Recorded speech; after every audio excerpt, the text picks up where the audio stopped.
Good morning all of you. आप सभी को हमारी संस्था करियर कैंपस में बहुत बहुत स्वागत है।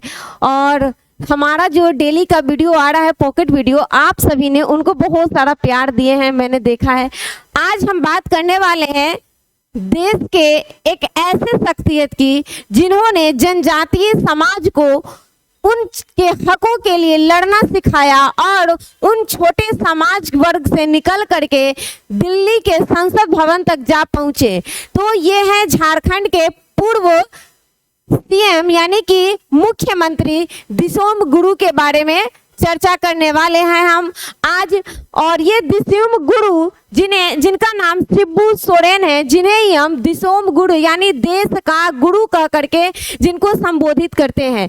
देखिए, इनका जन्म अगर हम थोड़ा सा बात करेंगे कि इनका जन्म कहाँ हुआ, क्योंकि ये एग्जाम के पॉइंट ऑफ व्यू से थोड़ा सा जानना जरूरी है। और इसके अलावा भी इनके बारे में हमें इसलिए जानना और अधिक आवश्यक है क्योंकि ये ऐसे शख्सियत हैं जिनके बारे में तो हमें न्यूज चैनल वगैरह सब पर जो जानकारी मिलना है वो तो मिल ही रही है, परंतु इनके जीवन की संघर्ष की वो कहानी जो हमें एज ए जानना चाहिए यदि हम अपने समाज में बेहतर समाज के निर्माण की परिकल्पना एवं उसके लिए प्रयत्न करने की संकल्प लेते हैं, तो ऐसे ही शख्सियत की कहानी हमें प्रेरणा से भरती है।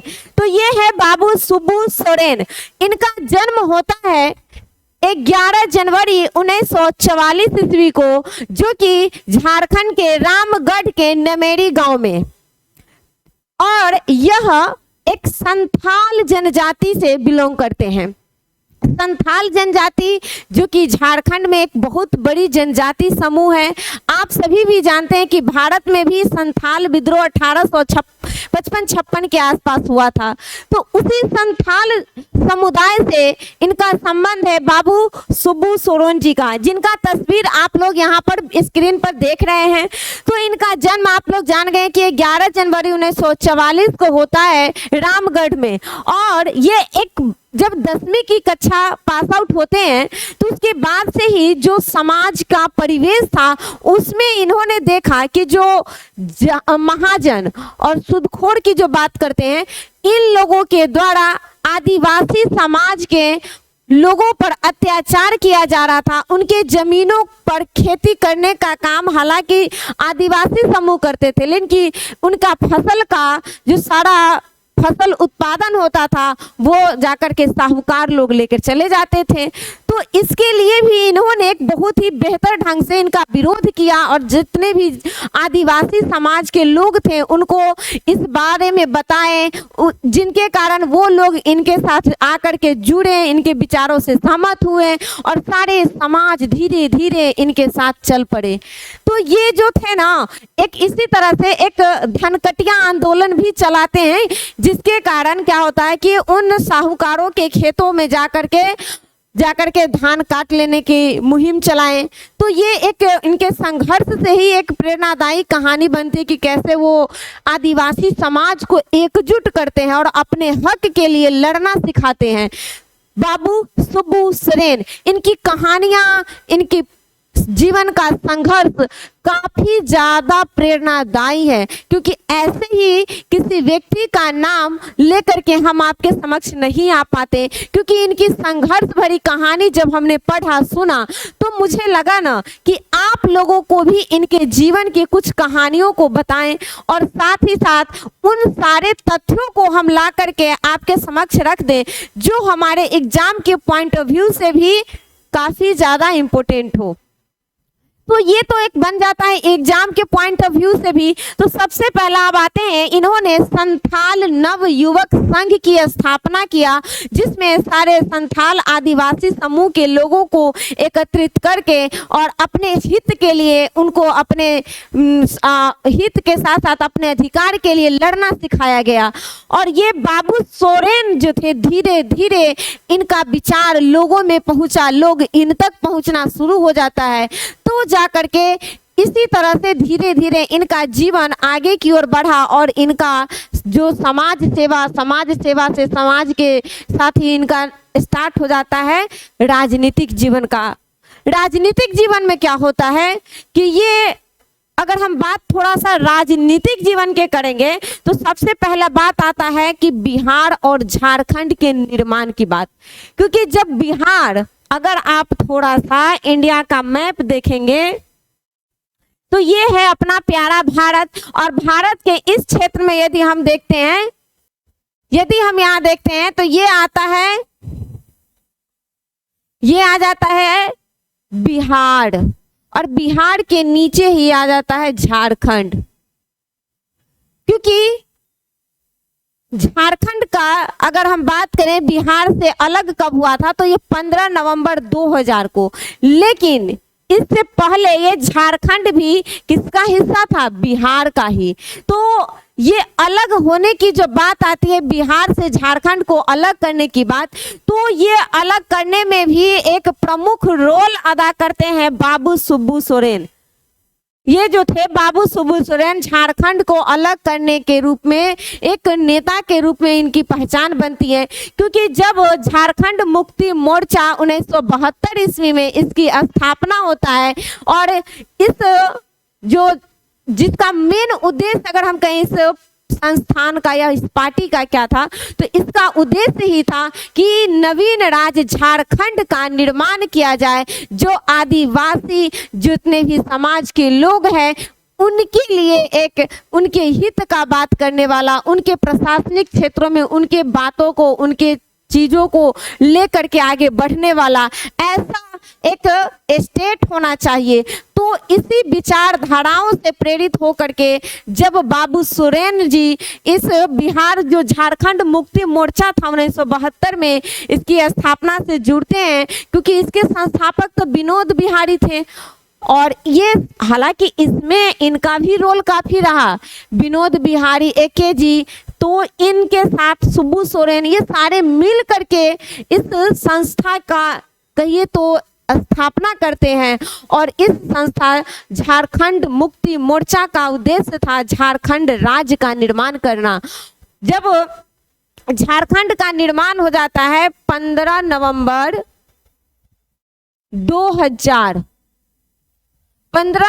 2000 को एक नवीन राज्य झारखंड का निर्माण हुआ, तो जाकर के झारखंड में अगर बात करेंगे कि शिबू सोरेन जी 3 बार मुख्यमंत्री बनते हैं। 3 बार, कितने बार? तो 3 बार। पहला बार अगर हम देखेंगे तो 2005 में 2 मार्च को यह पहली बार झारखंड के सीएम पद पर आसीन हुए, लेकिन मात्र 10 दिनों तक ही यह सीएम बने रहते हैं, क्योंकि 12 मार्च को यह फिर इस पद से हट जाते हैं, या उसके बाद फिर से यह पुनः जो चीफ मिनिस्टर बनकर आते हैं 2008 से 2009 में, यह अगस्त से लेकर जनवरी तक रहते हैं। और इस कार्यकाल में भी इनका जो टाइम पीरियड है ज़्यादा लंबा नहीं रहा, मात्र 4 से 4.5 मंथ का रहा।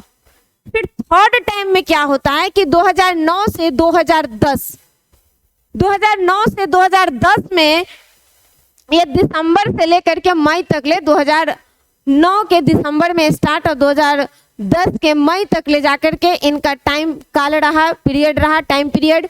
और इसी में ये चीफ मिनिस्टर झारखंड के रहे। तो ये देखा जा रहा है कि बाबू सुब्बू सोरेन जो थे ये 3 बार चीफ मिनिस्टर बनते हैं झारखंड के। इनका राजनीतिक जीवन की हम बात कर रहे हैं अभी। और दूसरा बात अगर और करें तो ये जो थे बाबू सुब्बू सोरेन ये सांसद भी बनते हैं, और झारखंड के दुमका क्षेत्र से इनका संसदीय क्षेत्र झारखंड का दुमका क्षेत्र रहा। और वहां से 1 बार 2 बार नहीं बल्कि 8 बार ये क्या बनते हैं? सांसद वहां से चुन करके जाते हैं संसद भवन में, और उन आदिवासियों के हितों के जो उनका अधिकार है उनके अधिकारों को बुलंदी के साथ संसद भवन के पटल पर रखते हैं। तो ये 1-2 बार की कहानी नहीं है, 8 बार टोटल। कितने बार?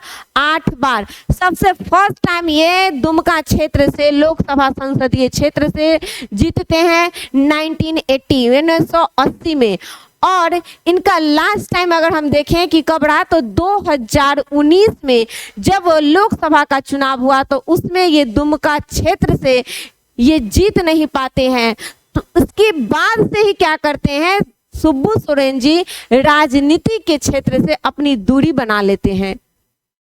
तो याद रखेंगे ये भी कि 1980 में फर्स्ट टाइम, 2019 में ये जीत नहीं पाने के कारण भी यहाँ से ये राजनीतिक कैरियर से ही थोड़ा सा दूरी बना लेते हैं।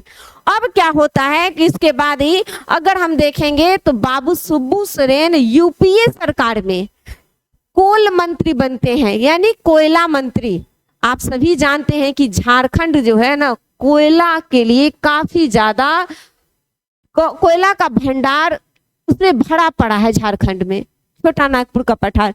तो ये कोल मिनिस्ट्री भी बने यूपीए सरकार में बाबू सुब्बू सोरेन, और एक दो बार नहीं लगभग 3 बार लगभग ये कोल मंत्री, केंद्रीय मंत्री बनते हैं। ये तरह बाबू सुब्बू सोरेन जी का कुछ जीवनी कहानी, जो कि इनका राजनीतिक करियर कैसे शुरू हुआ, कैसे ये आदिवासियों के मसीहा बन गए, धीरे धीरे कैसे। अब आता है कि जब भी आप समाज को कुछ बेहतर देने चलते हैं तो आप पे आरोप प्रत्यारोप लगना फिक्स है। इससे ये भी अछूते नहीं रहे और बाबू सुब्बू सोरेन जी पर भी आरोप लगे कई बार। इसमें से अगर एक पहला विवाद की हम बात करें तो 1974 से 75 की वो बात है, और 1974-75 में आदिवासी संघर्ष के टाइम में इन पर एक आरोप लगता है। नेक्स्ट टाइम की अगर हम बात करें तो वो टाइम है 1993, जहां पर शशिनाथ झा जो कि एक सचिव रहते हैं और उस समय इनकी हत्या का आरोप इन पर लगाया जाता है बाबू सुब्बू सोरेन पे, कि इन्होंने शशिनाथ झा जो कि सचिव रहते उस समय का, वहां के इनकी हत्या की बात किया गया। फिर होता है क्या कि ये इस तरह से आरोप प्रत्यारोप हालांकि कई बार खारिज भी होता रहा। हम उन सारे डिटेल में अगर चले जाएंगे तो मेरा क्लास भी बहुत लंबा चला जाएगा। हम उन सारे पॉइंट को लेकर के आपसे समक्ष आए कि जहां से एग्जाम के लिए भी वो पॉइंट काफी ज्यादा इंपॉर्टेंट हो और साथ ही साथ वो जानना भी जरूरी है, क्योंकि ये कोई ऐसे वैसे व्यक्ति नहीं है जिनके बारे में ना भी जाने तो कोई बात नहीं है। इनकी कहानी, इनका संघर्ष इतना रोचक है कि हमें जानना ही चाहिए यदि हम समाज में कुछ बेहतर करना चाहते हैं। तो ये बाबू सुब्बू सोरेन जिसे दिसोम गुरु, देश का गुरु कह करके जिन्हें संबोधित किया गया है, उनकी ये कहानी रहा। और क्या था कि इनकी बाबू सुब्बू सोरेन अभी हाल ही में जो 4 अगस्त 2025 को 81 वर्ष के आयु में इनका निधन हो गया। क्योंकि इनका अगर बीमारी की बात करें तो किडनी का बीमारी इनके पास पहले से ऑलरेडी था। इसी बीमारी के कारण इनका स्वास्थ्य काफी गंभीर हो गया था। तो इनको दिल्ली के रामगंगा हॉस्पिटल में एडमिट भी किया गया था। फिर बाद में जाकर के धीरे धीरे सुधार भी हुआ, उसमें कुछ और सारा प्रॉब्लम और होने लगा, बढ़ने लगा। लास्ट में इनका मृत्यु हो जाता है। मृत्यु की बात करेंगे, इनका निधन कब हुआ तो 4 अगस्त 1925 को।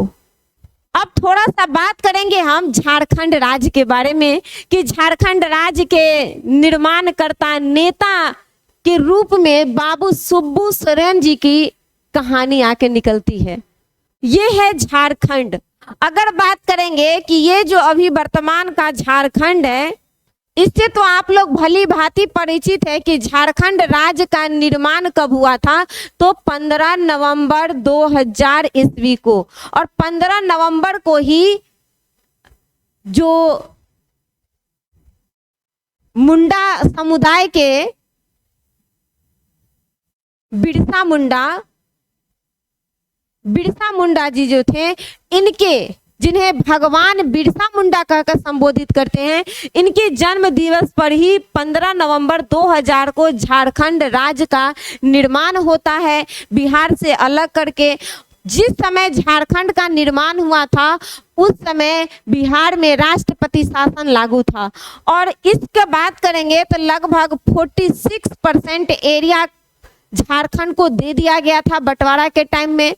और यहाँ से स्टार्ट होता है तो अगर बात करेंगे थोड़ा सा ज्योग्राफी के हिसाब से झारखंड को कितने स्टेट झारखंड से अपनी बाउंड्री कितने स्टेट लगाते हैं, तो इसमें आ जाता है एक बिहार, दूसरा आपका आ जाएगा यूपी, तीसरा आ जाएगा ओडिशा और चौथा हो जाएगा आपका वेस्ट बंगाल। 1 2 3 4, कितने आ गए? 4। तो ये आपका रहा झारखंड से। साथ ही साथ झारखंड में कितने डिस्ट्रिक्ट है, तो 24। अभी कितने डिस्ट्रिक्ट है? 24। और थोड़ा सा हम बात करेंगे, ये रहा देखिए मैप। अगर पहला अगर हम झारखंड का अलग नहीं हुआ रहता बिहार से ये, तो ये वाला जो एरिया है इधर का बिहार का दक्षिणी हिस्सा, बिहार का दक्षिणी हिस्सा को ही काट करके नवीन राज्य झारखंड का निर्माण किया गया। और ये झारखंड टोटल छोटा नागपुर के पठार पर स्थित है। छोटा नागपुर, छोटा नागपुर के पठार। और ये किस लिए ज्यादा महत्व रखता है छोटा नागपुर का पठार? तो कोयला के लिए। कोयला, कोयला के लिए काफी ज्यादा महत्वपूर्ण स्थान है छोटा नागपुर का पठार। यहाँ पे सबसे अधिक कोयला का भंडार देखने को मिलता है। और अगर हम देखें कि कोयला का कौन कौन सा इंपोर्टेंट भंडार है, तो इसमें आ जाएगा आपका क्या है, एक क्या कहते हैं उसको, झरिया। एक झरिया क्षेत्र है जो कि काफी इंपोर्टेंट है, झरिया। और कोयला के उत्पादन की बात करेंगे हम कि कोयला के उत्पादन में पूरे ओवरऑल देश में पहला स्थान किस राज्य का है, तो वो भी आ जाता है आपका झारखंड। भंडारण में भी कौन सा आ जाएगा, तो झारखंड ही। कोयला के उत्पादन में एक रैंक पर है, फर्स्ट रैंक पर कौन? झारखंड। और कोयला के भंडारण की जब बात करेंगे, भंडारण की बात करेंगे, उसमें भी फर्स्ट स्थान पर है कौन? तो झारखंड। दूसरा आ जाता है उड़ीसा। तो ये रहा आपका थोड़ा सा झारखंड से अलग होने वाले क्षेत्र को हम बता दिए हैं। छोटा नागपुर के पठार को क्या कहा जाता है? छोटा नागपुर के पठार को ही क्या कहते हैं? भारत का रूढ़ प्रदेश। छोटा नागपुर के पठार को हम क्या कहेंगे? भारत का रूढ़ प्रदेश। यहाँ पे लिख देते हैं भारत का रूढ़ प्रदेश। और रूढ़ कहाँ है? रूढ़ जर्मनी का एक क्षेत्र है जो कोयला भंडारण के लिए काफी ज्यादा प्रचलित है। इसीलिए वहां पर जर्मनी के रूढ़ प्रदेश में सबसे अधिक कोयला का भंडारण देखने को मिलता है। और भारत के क्षेत्र में यदि हम देखें तो ये आपको छोटा नागपुर के पठार में देखने को मिलता है। इसीलिए भारत का रूढ़ प्रदेश छोटा नागपुर के पठार को कहा गया है। अगर यहाँ पर ये रहा आपका झारखंड, झारखंड की बात करेंगे कि इसकी राजधानी कहाँ है, तो ये आ जाता है रांची। झारखंड की राजधानी कहाँ है? रांची। झारखंड की राजधानी रांची जो है स्वर्ण रेखा नदी के तट पर है। स्वर्ण रेखा नदी के तट पर कौन सा है? झारखंड की राजधानी रांची है। और लगभग ये झारखंड से आप देख ही लिए 24 आपको मिल जाएगा स्टेट है। यहाँ पर बात करेंगे डिवीजन कितने हैं, प्रमंडल के डिवीजन की बात करेंगे तो यहाँ पर 5 डिवीजन भी है। डिवीजन भी कितने? 5 है। जब कभी हम स्पेशल झारखंड पढ़ेंगे तो इसको और बेहतर ढंग से हम पढ़ सकते हैं। और आज बाबू सुब्बू सोरेन की वो कहानी रहा जिनके बारे में थोड़ा सा बात करना एकदम लाजमी हो गया था, क्योंकि हर जगह इनकी कहानी देखने को मिला है। और बात करें थोड़ा सा झारखंड के प्रथम सीएम कौन थे, और भी हम देख लेते हैं प्रथम सीएम कौन थे, प्रथम गवर्नर कौन थे। तो प्रथम सीएम और प्रथम गवर्नर की जब बात करेंगे तो सीएम तो आपका आ जाएगा झारखंड के प्रथम बाबूलाल मुंडारी। बाबूलाल मुंडारी। अगर बात करें प्रथम गवर्नर कौन थे तो प्रभात कुमार। अगर और बात करें हम कि अभी वर्तमान टाइम की बात करें, थोड़ा सा वर्तमान में झारखंड के सीएम कौन है? तो इन्हीं के बेटा, इनका ही बेटा हेमंत सोरेन। क्या नाम है? हेमंत सोरेन। और गवर्नर कौन है? संतोष कुमार गंगवार। संतोष कुमार गंगवार ये वर्तमान में गवर्नर। तो ये बाबू शिबू सोरेन के जीवन संघर्ष विरासत आज इनके बेटे सहेज रहे हैं झारखंड में। तो बाबू शिबू सोरेन, ये भी पूछा जा सकता है कौन नंबर के? तो 4th नंबर के हैं, याद रखेंगे।